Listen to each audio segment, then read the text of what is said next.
We're witnessing the confirmation hearings in the U.S. Senate of Donald Trump's nominations. Pam Bondi as Attorney General and Pete Hegseth as Defense Secretary. But before we get into them very quickly, remember what Senate Minority Leader Chuck Schumer said. This will be an occasion that we make the argument against the MAGA Trump people.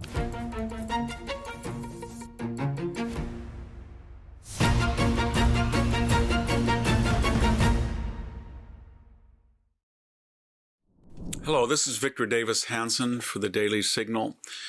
We're witnessing the confirmation hearings in the U.S. Senate of Donald Trump's nominations. Many of them will not gain a lot of attention. Some did. The two most interesting, or controversial, famous, infamous, I don't know the correct adjective, were Pam Bondi as Attorney General and Pete Hegseth as Defense Secretary. But before we get into them very quickly, remember what Senate Minority Leader Chuck Schumer said to the Democratic minority. This will be an occasion that we make the argument against the MAGA Trump people, and we can do it by these basically two unqualified nominees. So Pete Hegseth went in.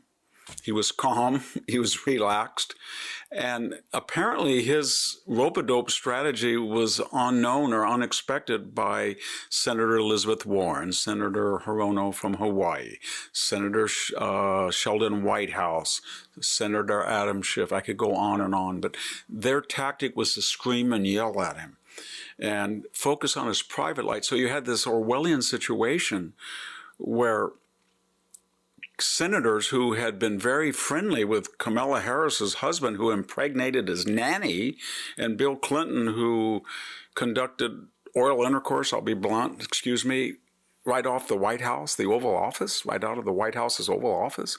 These same senators were then damning Pete Hegseth for an extramarital affair that he shouldn't have engaged in, but which he's apologized to, and he's asked for forgiveness.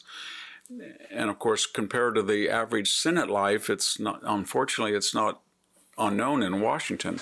But then when they started to ask him questions about defense, he answered every question spectacularly, and they got very, very angry.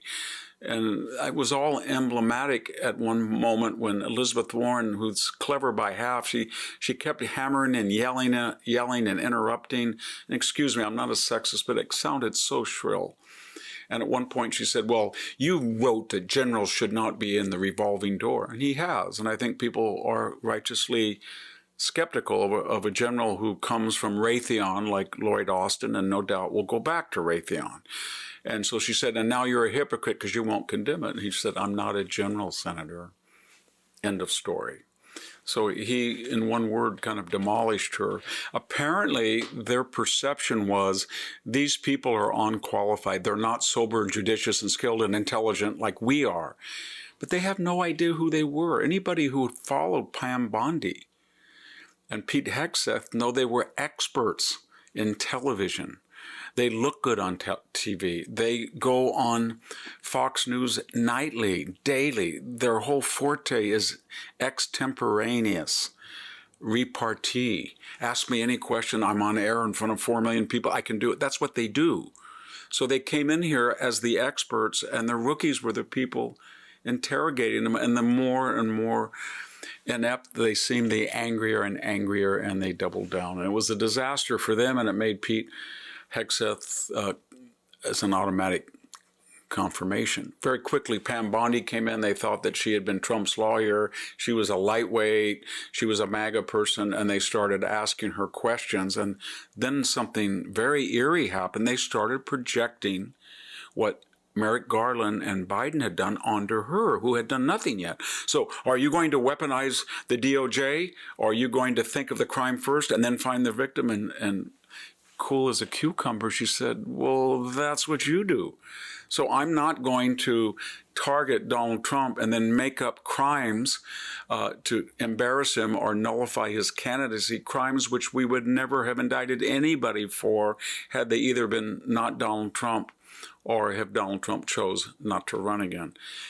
Final thing, while this was going on, and the American people saw these people hit their head against the wall and ensure the confirmation of Bondi and Hegseth, and by association, probably Kash Patel and others to come, like RFK Jr., we had the Los Angeles fires, and it was unfortunately a catastrophic exposure of the whole bankruptcy of the radical left, from the timber not being harvested, from the hillsides not being gleaned, from the dams not being built, from the dams being blown up, to the fire chief's assistant, the mayor, the deputy. I could go on, but it was a case study of why you do not want those people in charge.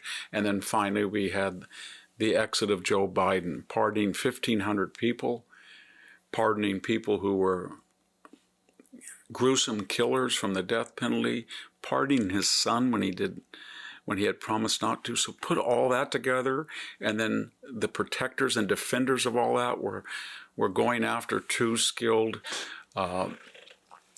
nominations, people who'd spent their whole life either in the military, as in the case of Pete Hegseth, or in the courtroom like Pam Bondi, and were not just familiar, but perfectly at home under the lights. And it was a bad day for the Democrats, and it will help all of Trump's nominations to be confirmed quickly. Thank you very much.